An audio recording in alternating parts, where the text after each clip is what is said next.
एक समय की बात है, एक अनोखे छोटे से गांव में किसी अन्य से भिन्न एक जादुई रसोई थी। रसोई अबीगैल नाम की एक बुजुर्ग महिला की थी। वह अपने असाधारण पाक कौशल के लिए पूरे गांव में जानी जाती थी और कहा जाता था कि उसकी रसोई में रहस्यमय शक्तियां थीं जो सबसे स्वादिष्ट और मनमोहक भोजन बना सकती थीं। अबीगैल की रसोई गांव के मध्य में स्थित एक आरामदायक देहाती झोपड़ी थी। इसका आकर्षक नीला दरवाजा एक गर्म और आकर्षक जगह में खुलता था जो हमेशा ताजी पकी हुई ब्रेड और स्वादिष्ट स्टू की आरामदायक सुगंध से भरा रहता था। दीवारें रंग बिरंगी जड़ी बूटियों और मसालों से सजी हुई थीं। ऐसा लगता था मानो उनका अपना जीवन हो। अलमारियां बर्तनों से भरी हुई थीं, जो एक अलौकिक चमक से झिलमिला रही थीं। ग्रामीण अक्सर अबीगैल की जादुई दावतों का आनंद लेने के लिए उसकी रसोई में इकट्ठा होते थे। चाहे वह साधारण सूप हो या विस्तृत भोज, उसकी रसोई से निकला भोजन दिल को गर्म करने और आत्मा को शांत करने की शक्ति रखता था। लेकिन जिस चीज ने उनकी रसोई को वास्तव में जादुई बना दिया, वह थी भोजन का उत्पादन करने की उसकी क्षमता, जो लोगों की गहरी इच्छाओं को पूरा कर सकती थी। एक धूप भरी सुबह एलिजा नाम की एक युवा लड़की अबीगैल की रसोई में गई। उसने इसकी करामाती शक्तियों के बारे में अफवाहें सुनी थीं और वह इसे स्वयं अनुभव करने के लिए उत्सुक थी। एलिजा ने नीले दरवाजे पर दस्तक दी और अबीगैल ने गर्मजोशी भरी मुस्कान के साथ उसका स्वागत किया। आपका स्वागत है, प्रिय, अबीगैल ने कहा। तुम्हें मेरी जादुई रसोई में क्या लाया है?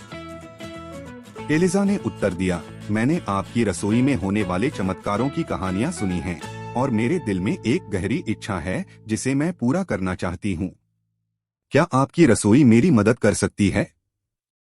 अबीगैल ने सिर हिलाया और एलिजा को आरामदायक लकड़ी की मेज पर बैठने के लिए आमंत्रित किया। उसने एलिजा से अपनी आंखें बंद करने, एक इच्छा करने को कहा और फिर जादुई रसोई का पेंट्री दरवाजा खोला। पेंट्री की गहराई से एक नरम चमकती रोशनी उभरी जिसने एलिजा की गहरी इच्छा के अवयवों को प्रकट किया। एलिजा एक साधारण भोजन चाहती थी जो उसकी दादी तब बनाती थी जब वह बच्ची थी। जैसे ही अबीगैल ने पकवान तैयार किया, एलिजा की आंखें खुशी के आंसू से भर गईं। रसोई में फैली सुगंध उसे उसके बचपन में वापस ले गई, उन आरामदायक और प्यार भरे पलों में जो उसने अपनी दादी के साथ साझा किए थे। जैसे ही वे भोजन का आनंद लेने के लिए बैठे, एलिजा को अपने आसपास अपनी दादी की उपस्थिति महसूस हुई और उसका दिल गर्मजोशी और प्यार से भर गया।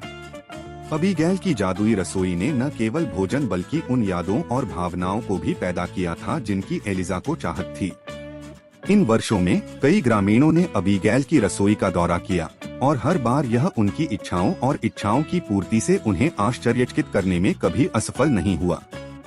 अबीगैल ने पूरे गांव में खुशी फैलाने के लिए अपने पाक कौशल और अपनी रसोई के जादू का उपयोग करना जारी रखा। जादुई रसोई प्यार, दया और भोजन और यादें साझा करने की शक्ति का प्रतीक बन गई। और इसलिए गांव के मध्य में अबीगैल की रसोई एक ऐसी जगह बनी रही जहां असाधारणता सामान्य रूप से मिश्रित होती थी, जहां साधारण भोजन में जादू पैदा करने की शक्ति होती थी और जहां लोग उस रसोई के मनमोहक चमत्कारों की बातें करते थे जो वास्तव में बना सकती थी जादुई भोजन।